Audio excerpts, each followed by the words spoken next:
What is going on, y'all? It's Eric Texas back in with the 2950. Of course, this will work for all of them. Now, you see, I added a S meter jack. Jed actually wanted to see that, so that's been added in. Let me flip it over real quick and show you how I did that as well. Now we flip this thing over.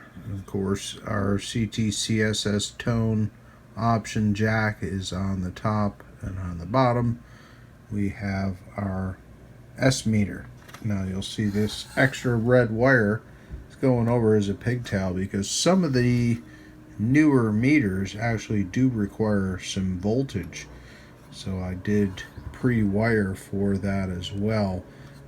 Some of the other meters you can actually just plug in positive and negative and it'll work. But I went ahead and just did that to make it easy. But yeah, everything's wired up on this. I use shield cable to tap off for the signal. But yeah, now we got to fill up this other hole. But there you go. Hope it helps you, Jed. See you in the next one. 73.